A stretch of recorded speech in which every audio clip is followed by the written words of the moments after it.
Hi guys, just promoted third officers. Welcome on board of your ships and thank you for coming back to watch next part of this guide. You are, probably, eager to start performing all that third mate work, but still not sure where to begin from. Then this video is for you. Let's try to figure it out.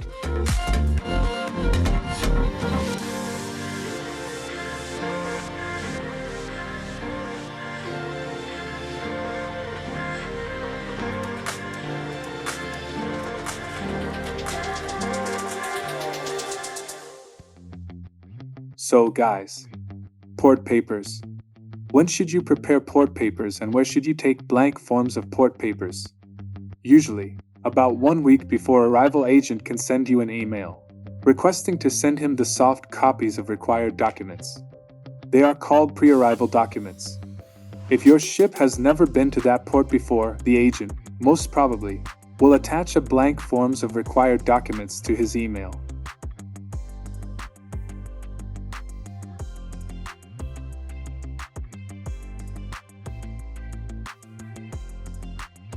If your ship has the same port rotation already pretty long time, then you should have all that documents from previous ports entries in third officer folder, so you can just update them. Therefore, even if the agent has not yet sent any email, the captain will ask you to prepare the port documents about a week before your arrival. If you intend to call at several ports in a few days, you should prepare the papers for all those ports in advance. That's why, even if you have just joined a ship, and next port will be only in 1 day, most probably, pre-arrival documents for that port have already prepared by previous third officer and sent by the captain to the agent. Information regarding forms of port documents you also can find on IMO website. You can download them there.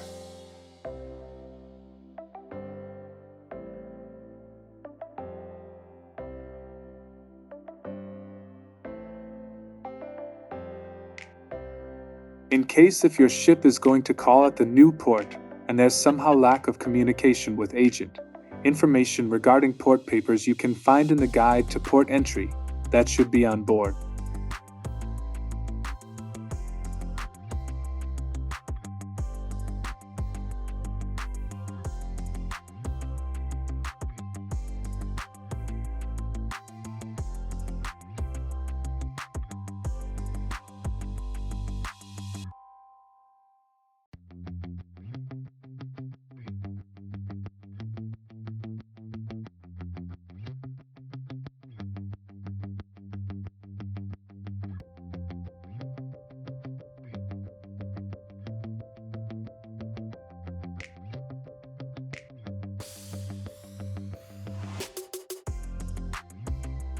So, let's go through documents that in most cases should be prepared for the most of the ports. For example, let's take one of the Chinese ports.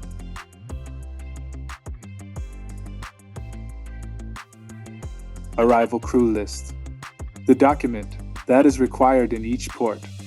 Here you have to fill up all cells accurately, typing ship's name, port and date of arrival, nationality of ship, last port and next port. This is the information you will have to fill in on most documents. Then in crew list you have to fill up information about crew, taking data from crew passports and seamen's books.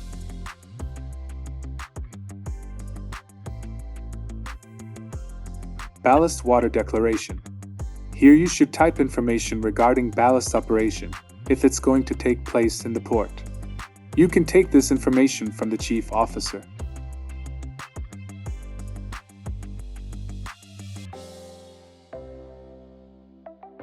Cargo declaration. Here you must enter information about cargo on board, which you can also take from the chief officer.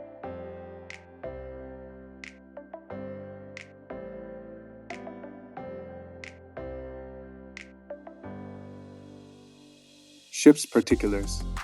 Usually every ship has own ship's particulars form. Here is shown a Chinese form, where you should fill up required cells.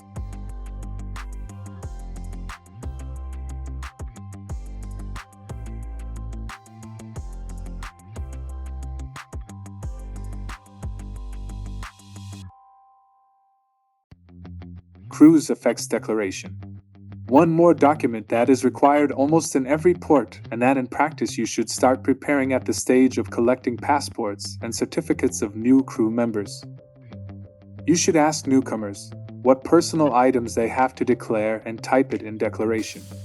It could be written by hand personally by each crew member, but often it isn't so clean and tidy as required by authorities. Then you should print out required quantity of declarations and give it to crew to sign.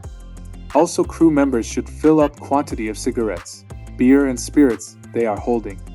It's allowed no more than 200 cigarettes and no more than 1 liter of spirits.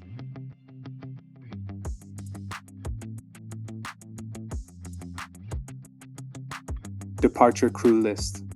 If you have a crew change at the port of arrival, you should prepare departure crew list in advance with the names of the new crew members, which you will receive by email from your crewing operator. Here also fill up all required cells accurately and tick or underline that it is a departure crew list.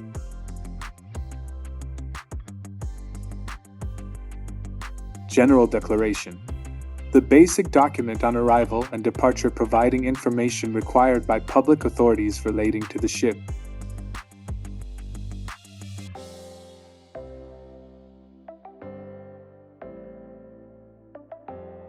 Passenger list.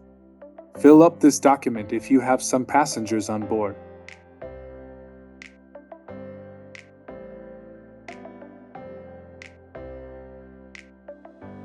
Maritime Declaration of Health. Here again you need to fill up everything accurately and answer to several health questions.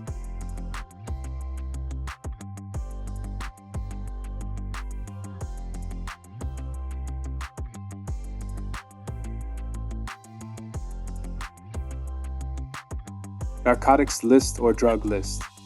This is a list of controlled drugs that are kept with captain. Usually, it's done by second officer. So you should ask this list from him.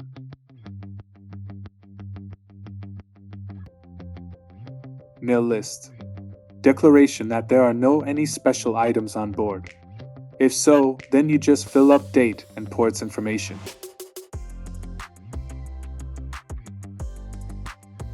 Port of call list. Usually, it is required to fill up last 10 ports of call and arrival and departure dates for each port. But sometimes, like in US and Canada, it's required to prepare a list of ports where the ship has been in the last 2 years.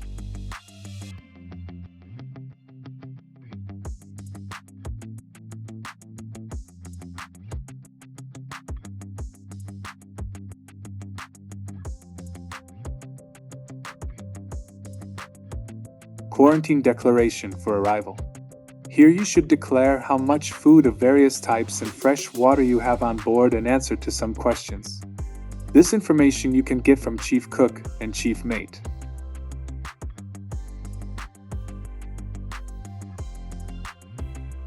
Quarantine declaration for departure. Here you must state how much food you are going to take in this port.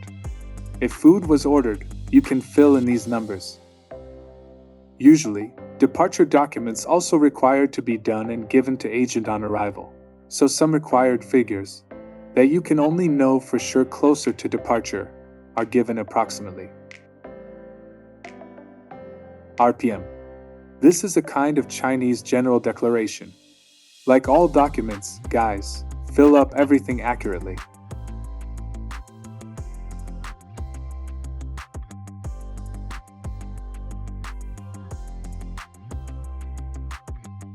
Store list.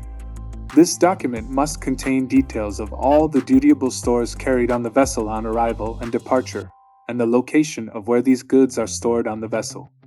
Quantity of fuel you can take from chief engineer, fresh water from chief mate, provision from chief cook, bonded stores probably will be at your disposal.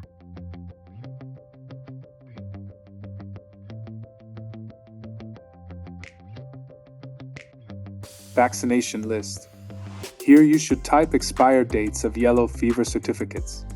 These certificates are now valid for life, so you can type appropriately.